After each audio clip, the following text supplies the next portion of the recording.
Professor Jayashankar Telangana వ్యవసాయ విశ్వవిద్యాలయం వారు అందిస్తున్న వాతావరణ ఆధారిత వ్యవసాయ సూచనలను ఇప్పుడు తెలుసుకుందాం. హైదరాబాద్ వాతావరణ కేంద్రం వారు అందించిన సమాచారం ప్రకారం రాబో 5 రోజులు రాష్ట్రంలో అక్కడక్కడ తేలికపాటి నుండి ఓ మోస్తారు వర్షాలు కురిసే అవకాశం ఉంది. పగటి ఉష్ణోగ్రతలు 29 నుండి 37 డిగ్రీల సెల్సియస్, రాత్రి ఉష్ణోగ్రతలు 23 నుండి 28 డిగ్రీల సెల్సియస్ మధ్య నమోదు కావచ్చు. భారీ వర్షాలు కురిసిన ప్రాంతాలలో పొలం నుండి మురుగునీటిని తీసివేయాలి. ఆగస్టు 1 నుండి ఆగస్టు 15 వరకు రైతులు కంది, ఉలవలు, అలసందలు, ఆముదం, పొద్దుతిరుగుడుతో పాటు తక్కువ కాలపరిమితి గల కూరగాయ పంటలను సాగు చేయవచ్చు. ఆగస్టు 16 నుండి ఆగస్టు 31 వరకు నువ్వుల పంటను విత్తుకోవచ్చు. ఎరువులను నేల ఉపరితలంపై చల్లవద్దు. ఎరువులను మొక్కల వేర్ల సమీపంలో నేలలో వేసిన తర్వాత మట్టితో కప్పాలి. పట్టణ శివార్ల ప్రాంతాలలోని రైతులు పరిమిత నీటి పారుదల సౌకర్యంతో కూరగాయల పంటలను సాగు చేయవచ్చు. చెరువులు, కుంటలకు దూరంగా ఉండి తక్కువ నీటి వసతి ఉన్న రైతులు తమకు అనువైన తక్కువ నీటి అవసరమున్న ఆరుతడి పంటలను వాలుకు అడ్డంగా లేదా బోదెలు, కాలువల పద్ధతిలో లేదా ఎత్తుమడులు, కాలువల పద్ధతిలో సాగు చేసుకోవాలి.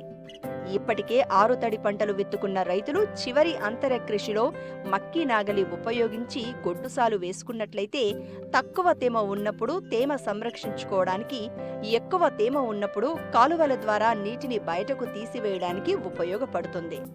వరి నాట్లు వేసుకునే వారం రోజుల ముందు ఎకరాకు సరిపోయే నారుమడికి 800 గ్రాముల కార్బోఫ్యూరాన్ 3CG గుళికలను ఇసుకలో కలిపి చల్లుకోవాలి. తరచుగా వరికి కాండం తొలుచు పురుగు ఆశించే ప్రాంతాలలో ముందస్తు చర్య నివారణలో భాగంగా ఎకరానికి 10 కిలోల కార్బోఫ్యూరాన్ 3CG గుళికలను నాటిన 15 రోజులకు వేసుకోవడం ద్వారా కాండం తొలుచు పురుగు మరియు ఉల్లికోడును నివారించుకోవచ్చు. నాటు పెట్టిన తర్వాత ప్రతి 2 మీటర్లకు కాలిబాటను తీయడం వలన గాలి, వెలుతురు బాగా ప్రసరించడంతో పాటు సుడిదోమ ఉధృతిని నివారించవచ్చు. అదేవిధంగా రైతులు ఎరువులు మరియు పురుగు మందులు పంటకు అందించడానికి సులువుగా ఉంటుంది. ప్రస్తుతం కురిసిన వర్షాలను ఉపయోగించుకుని వర్షాధార ప్రత్తి పంటలో పైపాటుగా ఎకరాకు నత్రజని 25 కిలోలు, పొటాషియం 10 కిలోలు ఎరువులను 20 మరియు 40 రోజుల సమయంలో తగినంత తేమ ఉన్నప్పుడు వేసుకోవాలి. ప్రస్తుత వాతావరణ పరిస్థితిలో ముందుగా విత్తుకున్న ప్రత్తిలో రసం పీల్చే పురుగులు ఆశించుటకు అనుకూలం.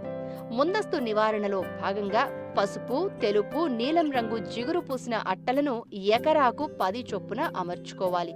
ముందు జాగ్రత్తగా కాండానికి మందు పూసే పద్ధతిలో ఇమిడాక్లోప్రిడ్ లేదా ఫ్లోరికామిడ్ ప్లస్ నీటి మిశ్రమ ద్రావణాన్ని 30 మరియు 45 రోజుల పంట దశలో కాండం మీద పూయాలి.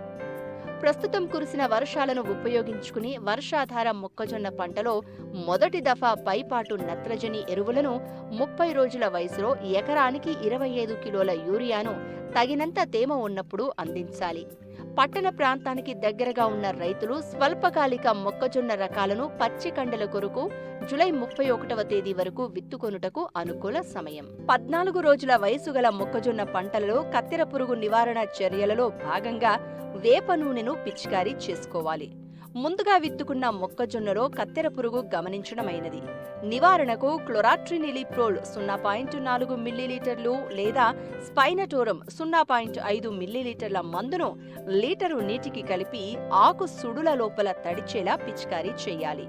మోకాలు ఎత్తు దశలో ఉన్న పైరులో 1 కిలో సున్నం, 9 కిలోల ఇసుకను కలిపి మొక్క సుడులలో వేసి కత్తెర పురుగును నివారించుకోవలెను. ప్రస్తుత వాతావరణ పరిస్థితులు కోళ్లలో కొక్కెర తెగులు సోకుటకు అనుకూలం. వీటి నివారణకు టీకాలు వేయించాలి. గొర్రెలలో చిటుకు, పీపీఆర్, ఆవులు, గేదెలలో గొంతువాపు వ్యాధి సోకుటకు అనుకూలం.